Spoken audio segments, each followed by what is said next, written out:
Hi guys, it's Zeenie Summers here from ZeenieSummers.com, and I want to take you through one of my design processes.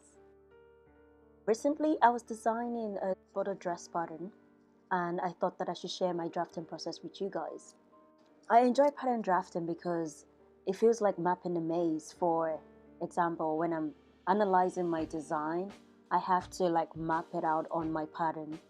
And then after doing that, I have to solve the puzzle of how to put the garment together. I used to draft on pattern paper until recently, but now I draft on Adobe Illustrator, which makes the process of drafting less daunting, especially as it involves a lot of tracing.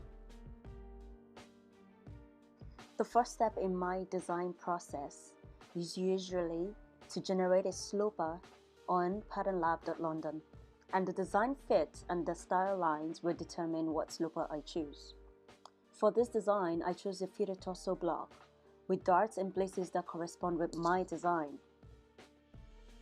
For paper drafting, you should download a PDF copy of your torso block on this website, and then you should tile it together after printing, and then you should tape it and then cut out your pattern pieces. For mine, I downloaded my own torso block and I opened it on Adobe Illustrator. Then I began mapping out the designs and gauging the proportions with measurements corresponding with my body and where the design lines would sit on my body. This is essentially what you would do if you were on paper as well. You would lay a piece of pattern paper over your pattern, and then you start to trace out different lines that correspond with your designs as you look at them and analyze them.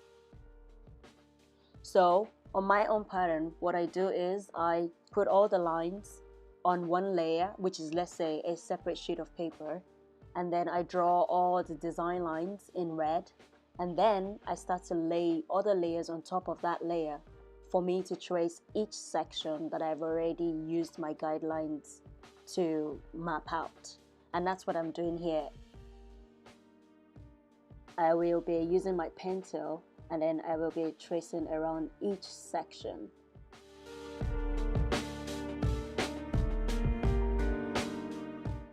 When I was analyzing my design, I didn't plot both sides of my body. I only used one half.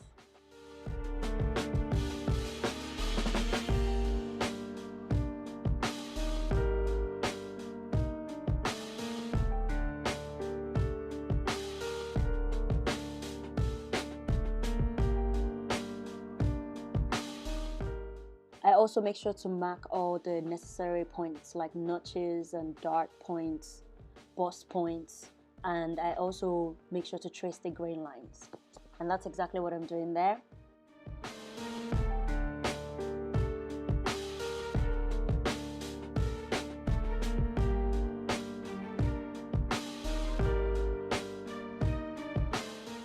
For example, you can see I just traced out my center front, and then I would do the same for the center back, side front, the yokes 1, 2, and 3, and the yokes 4, 5, and 6.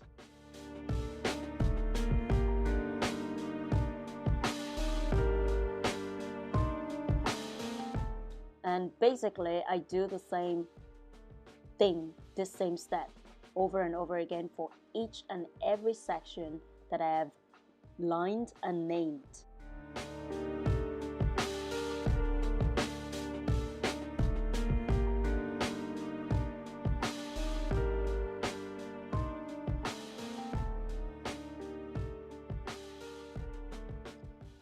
And as I trace each section of my design, I like to arrange them together on another side of my screen so that I can see how they come together, and I can begin to determine in what order I should construct the garment after I've cut out the patterns.